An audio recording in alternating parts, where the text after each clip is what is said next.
How's it going, guys? We're back with another excursion today. We're heading out to my mom and her ex-husband's abandoned camp. Now, this camp has been abandoned for close to 30 years. This is at a location that's near Silver Queen Lake, for anybody in my area that knows where that is. I just drove about maybe 10 minutes north of where I live on Highway 579, and it's been abandoned for 30 years. We have to take an unmaintained road to get there.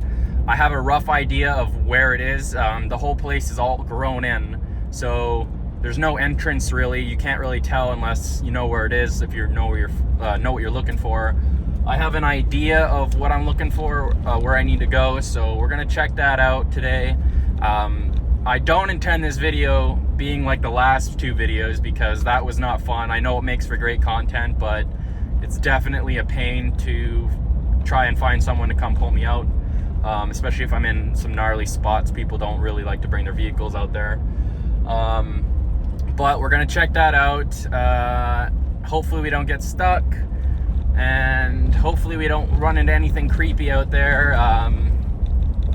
Once we get to the trail, which is about 2 minutes ahead of me, I'm going to show you guys some damage done to the truck from the last episode that I didn't notice until after I washed the truck. But mechanically the truck is still good, and we'll check back in when we get to the trail. We've also got a new mount.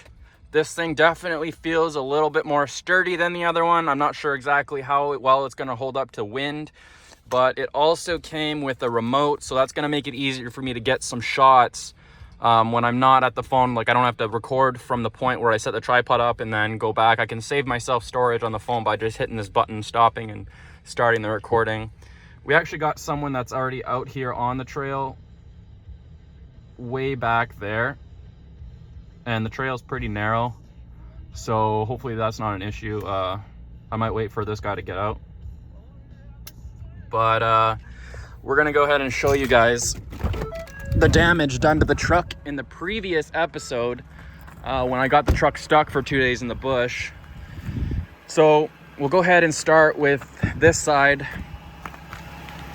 The mud flap got ripped off, which is pretty much all of them are ripped off except for one, and it was digging into the tire a little bit on the way out, but that was not a problem. I was able to bend it back into place.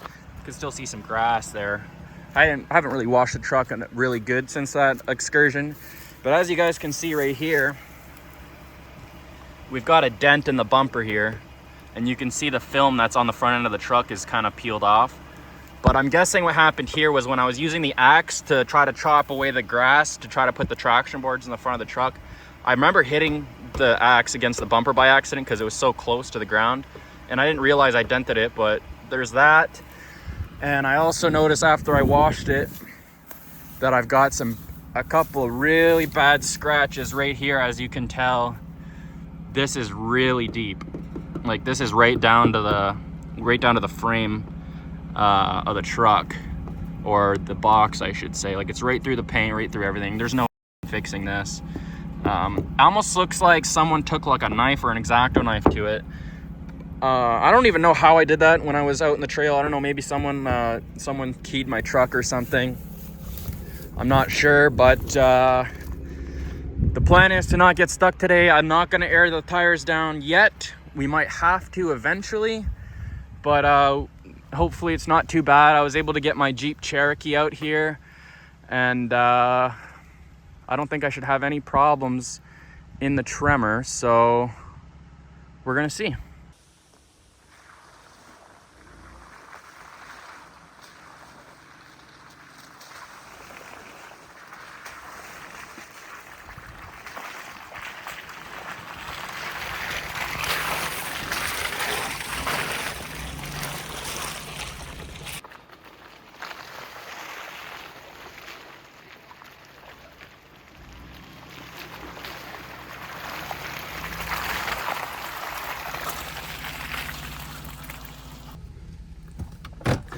All right, I'm gonna start getting a little spooky with you guys there and give you some spooky stories. Last night I was on TikTok, like most of us do, right? and it was like 4 in the morning, and I planned on coming out here today, and lo and behold, TikTok got me down some weird freaking algorithm, and it started showing me videos of people talking about things that are living in the Northern Ontario wilderness, which is exactly where I am. Like, I don't know if you guys ever heard of Wendigos or like shapeshifters or like Bigfoot and like all that shit. And on top of that, they were talking about, one guy was talking about how there's people that have essentially lived out here for most of their lives, like off the grid, and they don't involve themselves in society, and like they can be sketchy people, right? There are definitely sketchy people in the Canadian backwoods. Now, I've spent enough time out in the woods to know that people can be just as much of a threat to you as the wildlife and the terrain when you're out in the woods solo, especially when you're out deep back here. Now, there are some people that live way out there, and I've come across them. What you'll come across is traditional trappers who have been living out in these remote locations multiple generations, and they're typically French-Canadian Acadians who never left and went to the United States. They stayed out in the backwoods and continued to live a very traditional trapper lifestyle, hunting, fishing, trapping, and they don't like society too much. They don't care for the law, and they are typically homeschooled. They certainly don't like it when you come way back into their territory, which is usually 50, 60, 70 kilometers deep on a logging road. Go up and throw the Wendigo clip up. Wendigo is a mythical creature from the folklore of the indigenous Algonquin-speaking peoples of North America, including the Cree, Ojibwe, and Innu. The creature is often described as a cannibalistic spirit or monster with an insatiable hunger for human flesh. The origins of the Wendigo myth are believed to date back hundreds of years and are rooted in the harsh winter conditions of the northern forests of North America. The Wendigo is said to embody the terror of starvation. So like, it's like a deer that can like change into like this devil of some sort. I don't know, man. And the last time I was out at this camp, which is 2 years ago, I was also by myself, and everything was quiet. Like, the building is like pretty much collapsed already because it's been abandoned for 30 years. And I could have swore I heard something drop in the cabin, like in the camp. It sounded like someone dropped something. Like, I heard like a dook from inside.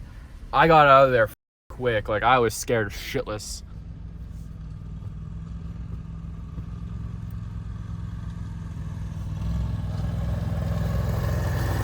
How are ya?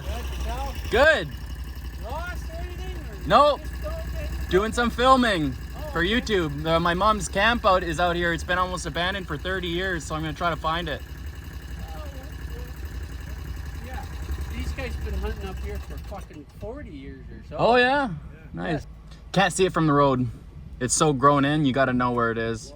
There is one down there on the left. It's on the left. There's one in there that White? Yeah. Yeah, it's all caved in. The last time I was there, the roof was all caved in. Yes. Yeah? His name was Mark. Yeah. And him and my mom, like, they're divorced now, but they abandoned it.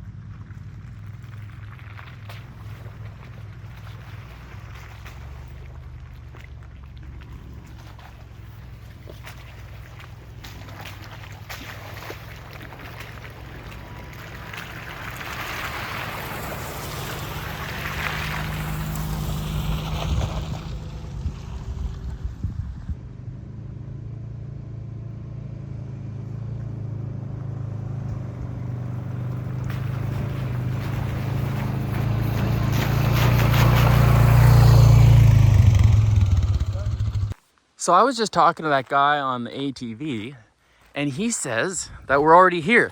So the story goes, my mom and her ex-husband, which is my sister's dad, half sisters, I guess. Holy shit, it's torn. I don't know if that's collapsed or if that's if they tore it down, but this used to be the camp. This was before I was born. Well, here we are at our camp, Deidre, in the bush. In the bush.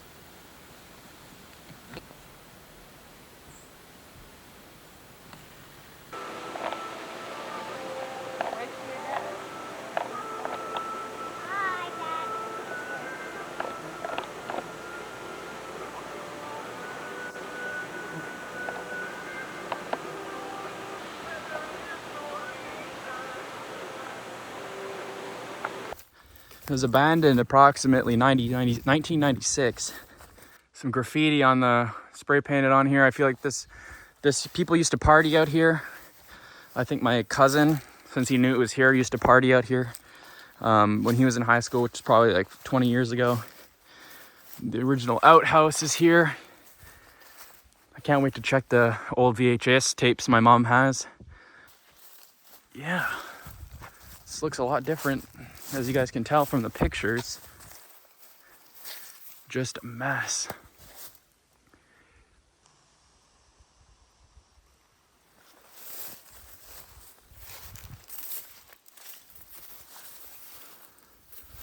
All the stuff that was in there. I am gonna choose to not go in there, guys, because who knows if there's like mold and all that kind of stuff. I am not going to check the shitter out. I don't want to know what's in there. Look at this beer can.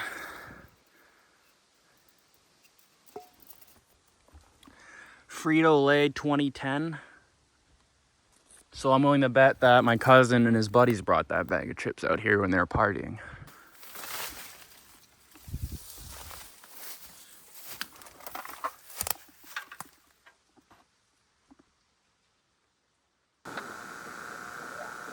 This is Deidre's room and Amy's room.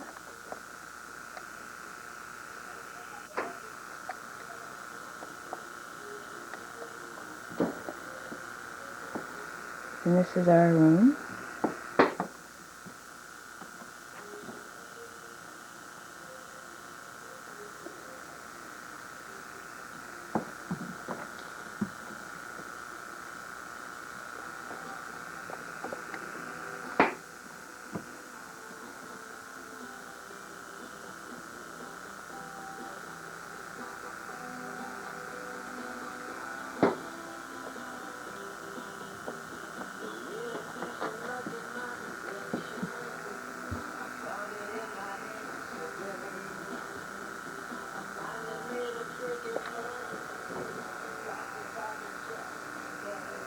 So this is our camp, a home away from home.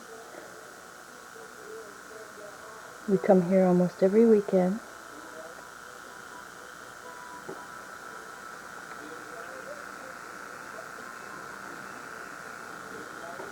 Would be funny if my phone fell in there. Alrighty. That's that. Old swing. That's definitely an original swing that my sisters probably played on when they were kids.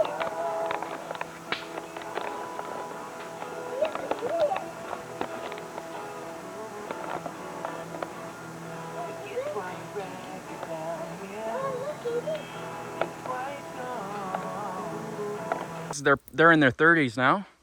Seems like something right out of Chernobyl. So now I'm gonna go ahead and take this road all the way down just to get some more footage so this video isn't too short.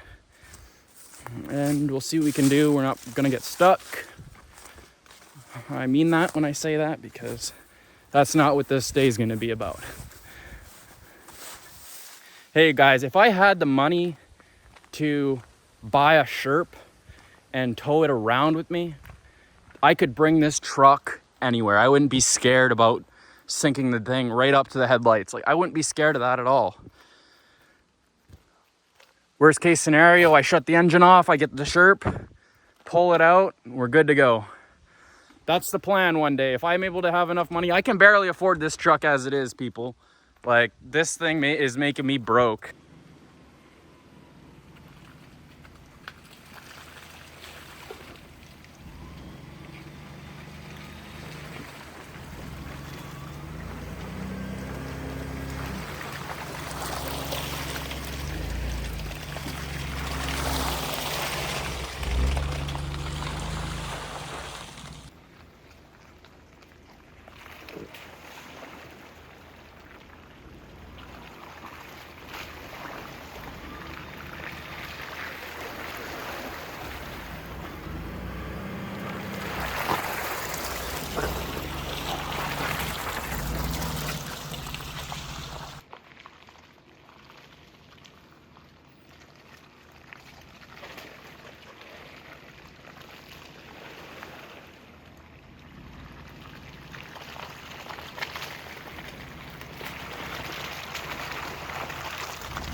tree.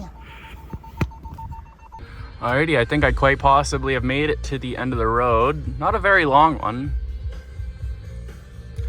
Hopefully I don't slide down into the lake, because that would make great content, but I don't think the insurance company would like me too much.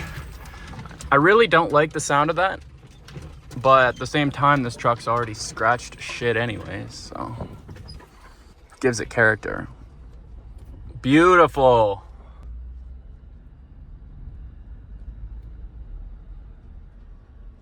You guys think I can climb up there in the tremor? This is probably not even a way through here without going through some trees that are seriously too narrow for the tremor to go through. So I don't know if I should bother now. I mean, I could just try to see if I can make it up, but we're not getting past this. Let's see if the tremor can do it.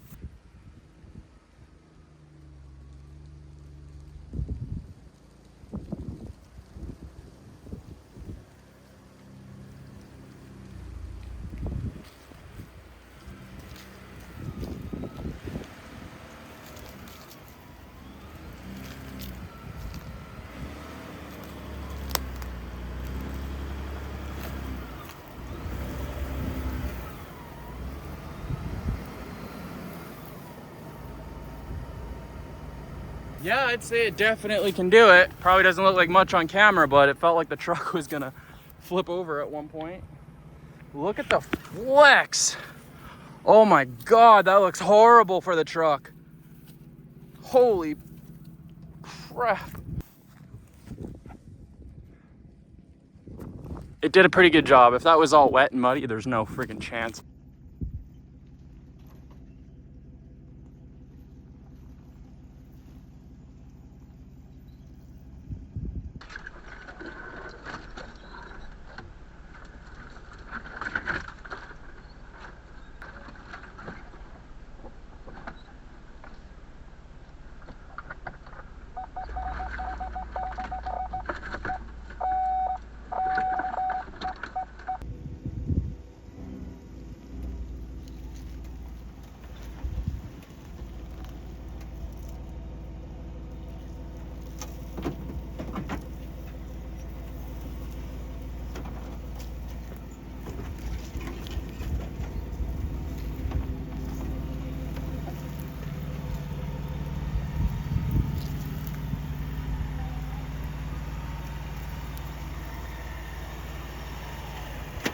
I just got a check headlamp system message on the truck. Definitely was a little bit more difficult. Oh, what the heck? Come on, man. Another one. Alrighty, it was bound to happen. I don't know how mudflap has to do with headlamps, but maybe I busted out my taillight or something. That would suck. Those aren't cheap. No, everything's good. I guess it was just a weird glitch. Checking for damage. When I wash it, I'm probably gonna find some new scratches, because I really scraped the hell out of it coming down there. Freaking trees were coming right inside the freaking window. I've gone through 3 of these covers already. I think I just lost my 3rd one, I think. I always take it off when I go off-roading, but I forgot, and I just checked up there and I can't find it, so I think I give up on buying those things. No more check headlamp faults, so I think that was just the way of the truck telling me that it didn't like being at a 12-degree angle with trees coming inside.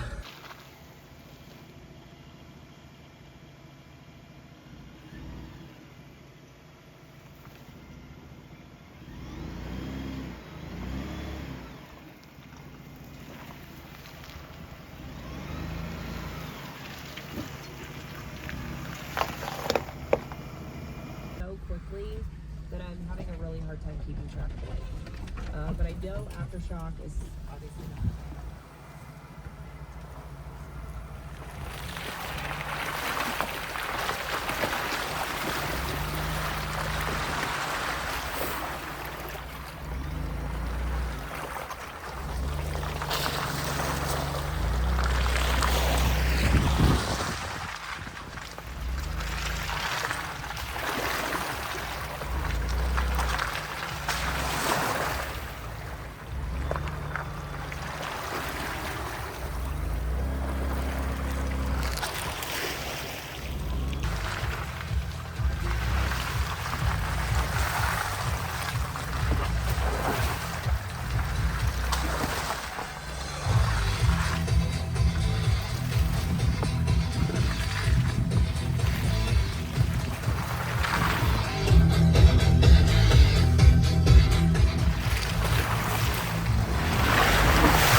Hey, there's a popo up there. And just like that, we're out of the trail. This is called Dumoulin Road. So we are down on Bentley Lake Road and Ridge Road, okay? So this is the end of Bentley Lake Road right here, and it connects to this unmaintained road that has a sign that's been used as some target practice. So a little backstory on this road. Back when I was in high school, I think I was 17 years old or 18, one or the other. I had a demolition derby car, which was a 2001 Chrysler Intrepid. And before I put it in the derby, I brought it out here and with some friends, and we went down this road in the middle of the night in this car. And we were bombing down this road. This may be my next excursion road here. We'll have to see. But so we were bombing down this road in the middle of the night in this Intrepid, going through mud holes and all this kind of stuff. Meanwhile, before that, I had bottomed the car out on the highway that is way over there. There's a dip in the road that goes down and up. You're supposed to slow down to 40, and I definitely didn't. So what happened was, I bottomed the Intrepid out and I saw sparks in the mirror. So anyways, later on we came down this road, we were screwing around. We decided to turn around before we got stuck way out here in the middle of the night. So we came back out and I parked the car right here. The car was smoking quite a bit. And at the time I thought it was just steam from the water and stuff hitting the hot engine and the exhaust. But what actually was, when I bottomed the car out, I had cracked the oil pan. So the whole time I was out here messing around with the car, I was losing oil, and the oil was going all over the place in the engine bay, I guess, and it started heating up and smoking, and I didn't realize that at the time. I'm very lucky the car didn't actually catch on fire, because the car would have burned down. We didn't have any fire extinguisher or water or anything like that. So the car would have burnt, and it just would have been a huge mess.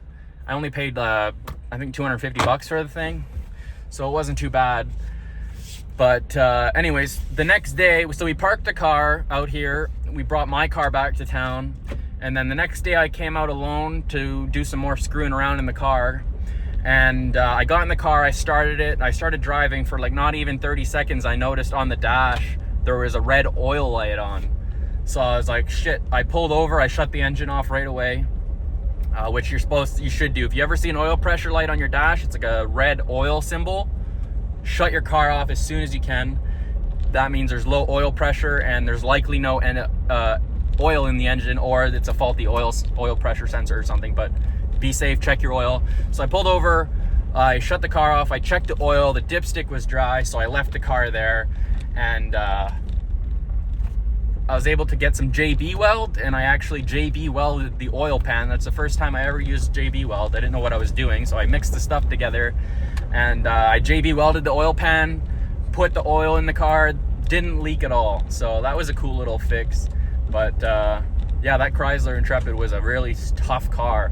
All the abuse that it took of me out here, like I even backed it into the boat launch, and I almost sank the car because the water came up inside the car, like all the way up to the seats in the back. So I was very lucky I didn't get stuck. But yeah, that car took a lot of abuse, and then to go in the demolition derby, I did pretty well in the demolition derby too. Let me know in the comments if you guys want me to upload that to the channel. I don't think it's on this channel, or it's unlisted. I don't know. I think I could upload it. So if you guys want to see my demolition derby footage from 2017, it's outside footage. I didn't have a helmet cam, unfortunately, but still worth the watch. If you guys want to see it, let me know.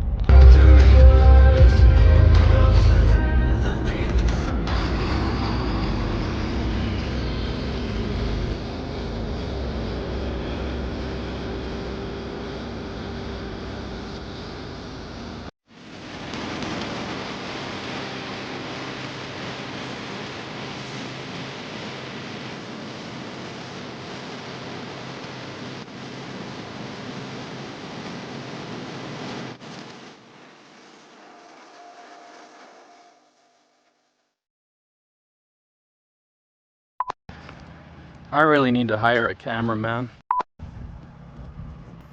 I just heard a crunch. I thought I ran over my own mount. Because that's something that I would do, right? So I don't put anything past me anymore.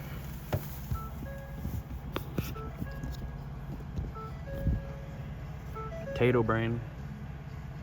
Oh yeah, there it is. It's the bush woman. Wow. She's ready to do a Macarena for us. Yeah, there it is.